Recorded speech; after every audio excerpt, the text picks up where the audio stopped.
Welcome to IDA's video channel. In this video, I'll show you how to run interference check, which is also called clash detection. In my case, I have a bulk water pipeline. I finished the design, and then I want to check whether it is not interfering with the stormwater network, which is crossing my pipeline. It is always good to check whether there is an issue or not.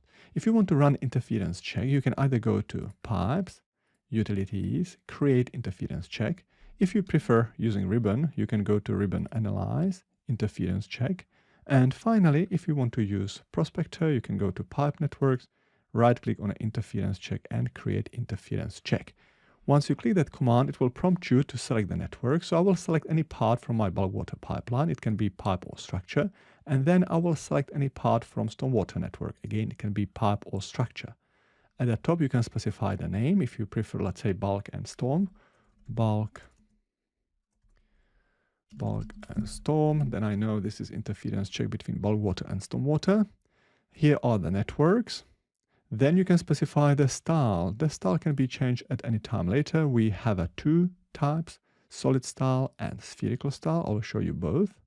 And there is also an option to specify 3D proximity criteria.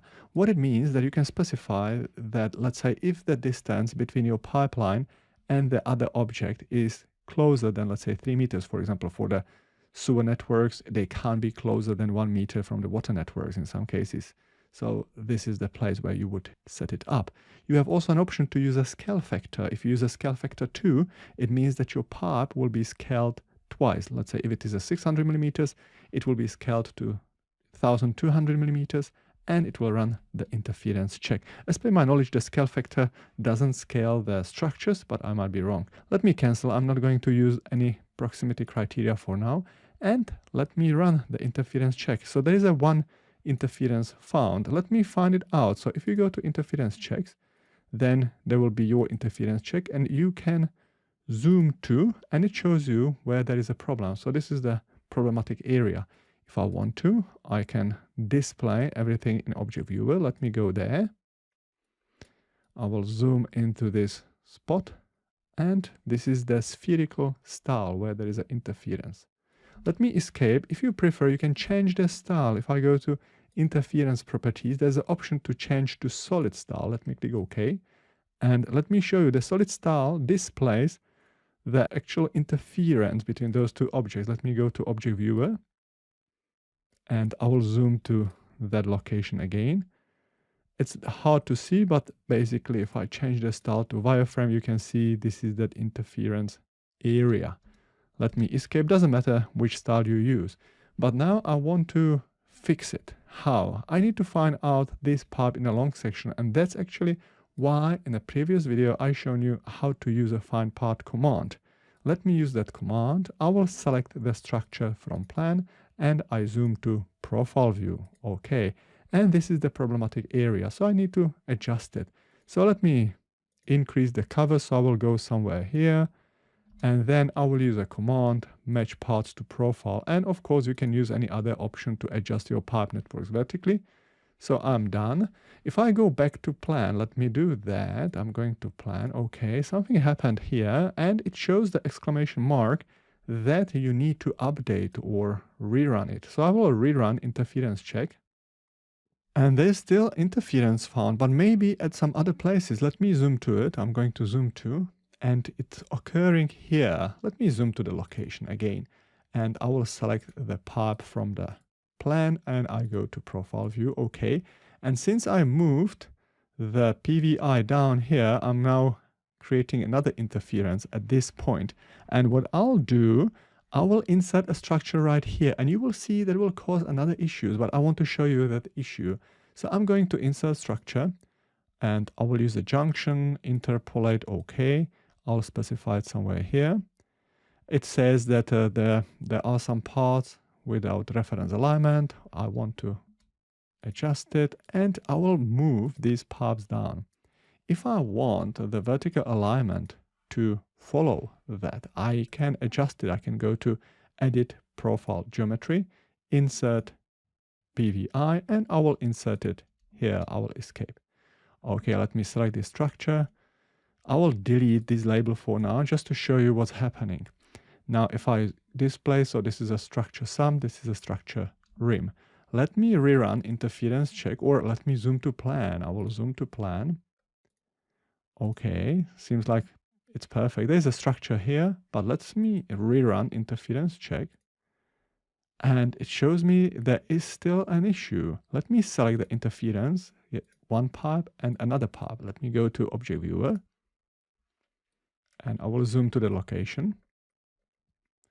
And it looks like there is no interference between those two pipes. Let me use a realistic style. So there's a gap, but it shows that there is an interference. And the reason why is that happening because there is a structure. And this structure has a rim elevation at the surface. If I go to Object Viewer now, Object Viewer, you will see, if I zoom to the location, now you can see this is that structure, because structure has a sump elevation and rim elevation. Rim elevation is attached to the surface. Let me zoom to profile view. Let me go to find part and I go to profile view. Okay, so if I select this structure, it has a rim at the surface elevation. So if I move it down, this will fix the problem. Let me rerun the interference check. And it says number of interferences found 0.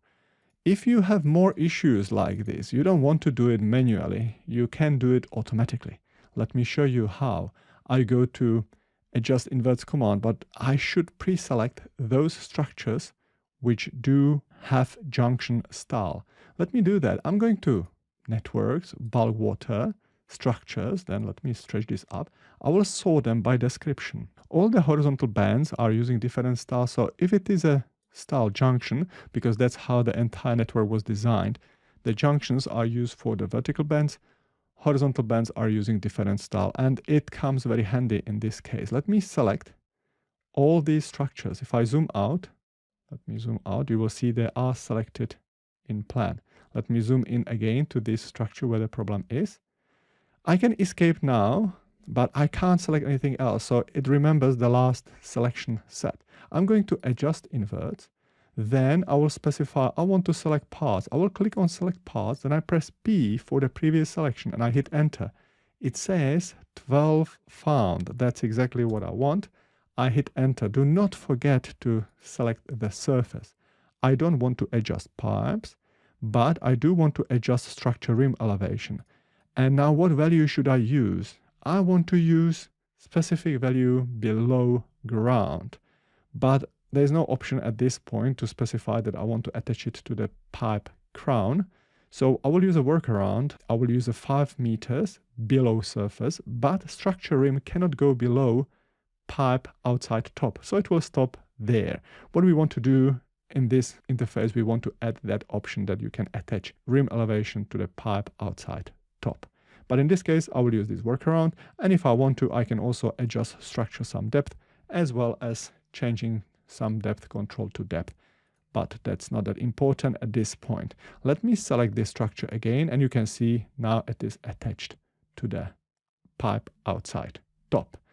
But there might be an issue. For example, if I had that issue at the horizontal change in direction, I can move the rim elevation to the pipe outside top, but this is the result. So if I want the label to be attached to the NGL surface, and if I want to avoid any crossing surfaces interference, then there is no solution. I could, of course, use a longer line, for example, to overcome this issue. If I know that the cover is in average, let's say between 1 to 1.5 meters, I could use a longer line. So it wouldn't look perfect, but it might be a workaround. Let me go back to interference check, and I will go to interference check properties, and under the criteria I can change the proximity criteria check. I click OK, and you will see I will have a lot more interferences. You will see right now it might take a bit longer to run, and as you can see I have 8 interferences. Let me click OK.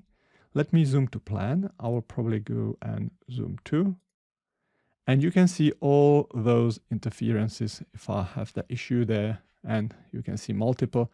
Just for interest sake, I'll show you what they look like. And I go to Object Viewer, And as you can see, because I used proximity criteria 3 meters, that's why this sphere is huge, and that's why there is an issue.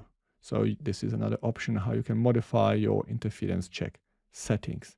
You can go to interference check properties. If I don't want proximity criteria, I can go back, interference check settings, I can tick it off, click OK. That will rerun the interference check, and it says 0 interferences. So there is no collision between bulk water pipeline and stormwater network.